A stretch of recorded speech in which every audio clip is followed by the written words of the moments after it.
అంతర్జాతీయంగా తుర్కీయే అవాస్పాలవుతోందా? ఆ దేశం తిన్నింటి వాసాలే లెక్కబెడుతోందా? ఉగ్రవాదానికి వ్యతిరేకంగా పోరాడుతున్న భారత్పై ఎందుకు విషం కక్కుతోంది? పాక్ డ్రోన్స్తో పాటు సైన్యానికి పంపడానికి గల కారణాలేంటి? పాక్, తుర్కీయే, చైనా ఎందుకు వంతపాడుతున్నాయి? దేశంలో చిక్కిన శకలాలన్నీ అసలు ఏ దేశానివి? బాయ్కాట్ తుర్కీయే ఉద్యమం ఇప్పుడు తీవ్రతరమవుతోందా? భారత్లోని పరిస్థితులు అసలు ఏం చెబుతున్నాయి? భారత్, తుర్కీయే మధ్య వాణిజ్య సంబంధాలు తెగిపోనున్నాయా?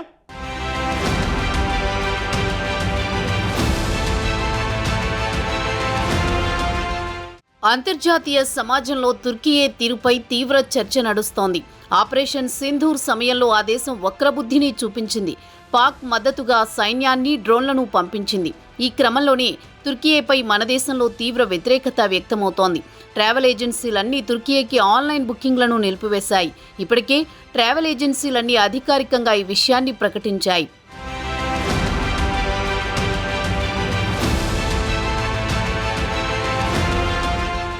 ఇదే తరహాలోనే ఢిల్లీ జేఎన్యూ నిర్ణయం తీసుకుంది. తుర్కీయేలోని ఇనోను యూనివర్సిటీతో కుదుర్చుకున్న ఒప్పందాన్ని నిలిపివేస్తున్నట్లు ప్రకటించింది. ఇరు దేశాల యూనివర్సిటీల మధ్య ఇటీవల 3 ఏళ్లకు విద్యాపరమైన ఒప్పందం కుదిరింది. అయితే తాజా పరిణామాలతో తాత్కాలికంగా నిలిపివేస్తున్నట్లు జేఎన్యూ వెల్లడించింది. దేశ భద్రత కారణంగా ఇనోను యూనివర్సిటీతో ఎంఓయూను నిలిపివేస్తున్నట్లే జేఎన్యూ సీనియర్ అధికారి తెలిపారు. ఈ ఒప్పందంలో ప్రొఫెసర్లు, విద్యార్థుల మార్పిడికి సంబంధించిన ప్రణాళికలు ఉన్నాయన్నారు.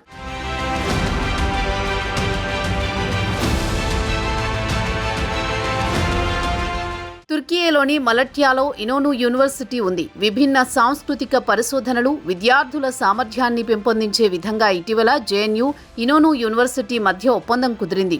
అయితే భారత్, పాకిస్తాన్ ఉద్రిక్తతల సమయంలో పాక్కు అనుకూలంగా తుర్కీయే వ్యవహరించింది. దీంతో బాయ్కాట్ తుర్కీయే పేరుతో సోషల్ మీడియాలో ఓ యుద్ధమే కొనసాగుతోంది. దేశవ్యాప్తంగా తుర్కీయే వస్తువులు, పర్యాటకాన్ని బహిష్కరించాలన్న డిమాండ్లు వినిపిస్తున్నాయి. ఈ క్రమంలోనే తుర్కీయేతో ఉన్న లింకులను ఒక్కొక్కటి నిలిచిపోతున్నాయి. రానున్న రోజుల్లో ఈ ఉద్యమం మరింత విస్తరించే అవకాశం కనిపిస్తోంది. తుర్కీయేతో భారత వాణిజ్య సంబంధాలు కూడా తగ్గే అవకాశాలున్నాయి.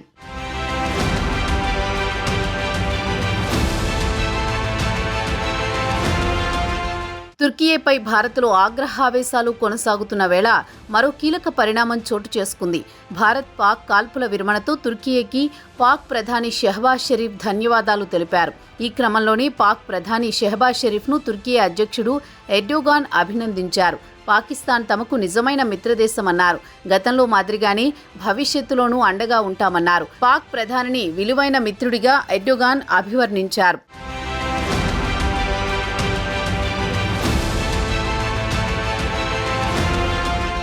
తన విలువైన మిత్రుడు షహబాజ్ షరీఫ్, తుర్కీయే, పాకిస్తాన్ల మధ్య సోదర భావం అనేది నిజమైన స్నేహానికి నిదర్శనమన్నారు ఎర్డోగాన్. ప్రపంచంలో కొన్ని దేశాలు మాత్రమే దీన్ని కొనసాగిస్తాయని, తుర్కీయేలో మాదిరిగానే పాక్లో శాంతి, స్థిరత్వాన్ని కోరుకుంటున్నామన్నారు. వివాదాల పరిష్కారంలో చర్చలు, రాజీకి ప్రాధాన్యమిస్తున్న పాక్ ప్రభుత్వ విధానాన్ని అభినందిస్తున్నామని తుర్కీ అధ్యక్షుడు చెప్పారు. గతంలో మంచి, చెడు సమయాల్లో మాదిరిగానే భవిష్యత్తులోనూ పాక్కు అండగా ఉంటామన్నారు. పాకిస్తాన్, తుర్కీయే దోస్తీ జిందాబాద్ అంటూ ఎర్డోగాన్ చెప్పుకొచ్చారు. తుర్కీయే తీరుపై సర్వత్రా విమర్శలు వస్తున్నాయి. ఉగ్రవాదానికి వ్యతిరేకంగా పోరాడుతోన్న భారత్పై విషం కక్కడం ఏంటన్న వాదన వినిపిస్తోంది. పహల్గామ్ దాడికి ప్రతీకారంగా భారత్ ఆపరేషన్ సింధూర్ చేపట్టింది. పాకిస్తాన్ పీఓకేలోని ఉగ్రస్థావరాలే టార్గెట్గా దాడులు చేసింది. భారీ సంఖ్యలో ఉగ్రవాదులను హతమార్చింది. దీంతో పాకిస్తాన్ భారత్పై కవ్వింపు చర్యలకు దిగింది. సరిహద్దుల్లో డ్రోన్ దాడులకు పాల్పడింది. వాటిని భారత సైన్యం తిప్పికొట్టింది.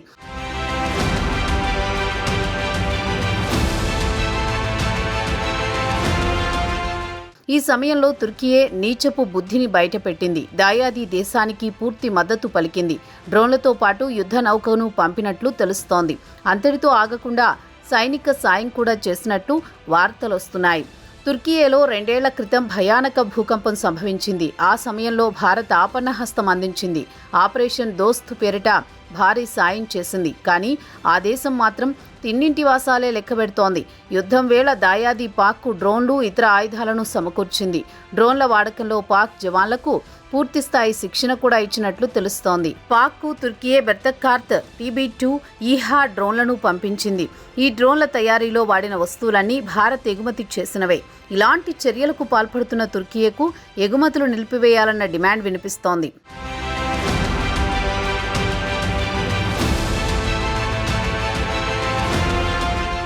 భారత్పై పాక్ ప్రయోగించిన డ్రోన్లన్నీ తుర్కియే దేశానికి చెందినవిగా గుర్తించారు. వాటి శకలాలను ఫోరెన్సిక్ పరీక్షలు నిర్వహించిన తర్వాత భారత ప్రభుత్వం నిర్ధారించింది. 6 సైనిక విమానాల్లో డ్రోన్లను పాక్కు తుర్కియే పంపించినట్లు తెలుస్తోంది. ఈ డ్రోన్లతో పాటు ఆయుధాలను పంపినట్లు ప్రచారం జరుగుతోంది. తుర్కియేకు చెందిన హెర్క్యులర్ విమానం పాక్లో ల్యాండ్ అయినట్లు తెలుస్తోంది. అంతర్జాతీయ సమాజం అంతా పాక్లో ఉన్న ఉగ్రవాదులను మట్టుబెట్టాలని కోరుకుంటోంది. అయితే తుర్కియే మాత్రం పాక్ను వెనకేసుకొస్తోంది.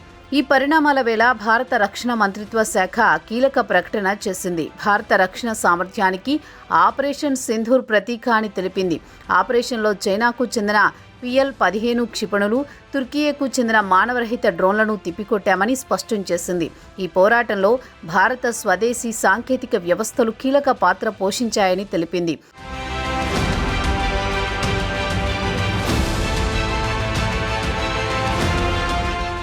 ఆపరేషన్ సింధూర్ భారత చరిత్రలో ఓ పెద్ద మైలురాయి అని వెల్లడించింది.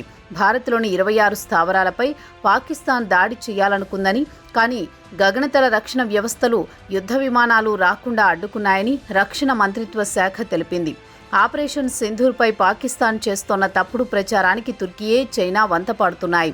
ఆ 2 దేశాల మీడియా సంస్థలు కొన్ని ఎక్స్ అకౌంట్లు అదే పనిగా తప్పుడు ప్రచారం చేస్తున్నాయి. పాక్ ఫేక్ ప్రచారాన్ని సోషల్ మీడియాలో పోస్టులు పెడుతున్నాయి. వీటిపై భారత ప్రభుత్వం సీరియస్ అయింది. అలాంటి ఎక్స్ అకౌంట్లపై భారత్ కొరడా ఝులిపించింది. చైనా తుర్కియేకు చెందిన ఎక్స్ అకౌంట్లను బ్లాక్ చేసింది. Türkiye public broadcaster TRT world అకౌంట్ను భారత్ బ్లాక్ చేసింది.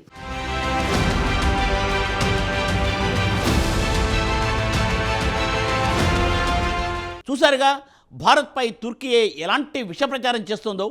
ఆపద సమయంలో వారికి మన దేశం అండగా నిలిస్తే తుర్కియే అధ్యక్షుడు ఎర్డోగాన్ మాత్రం తన నీచవ బుద్ధిని చూపిస్తున్నారు. అందుకే బాయ్కాట్ తుర్కియే నినాదం దేశంలో ఇప్పుడు మిన్నంటుతోంది. తుర్కియేతో అన్నీ కటిఫ్ చేసుకోవాలన్న డిమాండ్ సర్వత్రా వినిపిస్తోంది. ఇప్పటికే ఆ దేశంతో ఉన్న లింకులన్నీ తాత్కాలికంగా నిలిచిపోనున్నాయి. మరి ఈ సమయంలో భారత ప్రభుత్వం ఎలాంటి నిర్ణయం తీసుకోబోతుందో వేచి చూడాలి.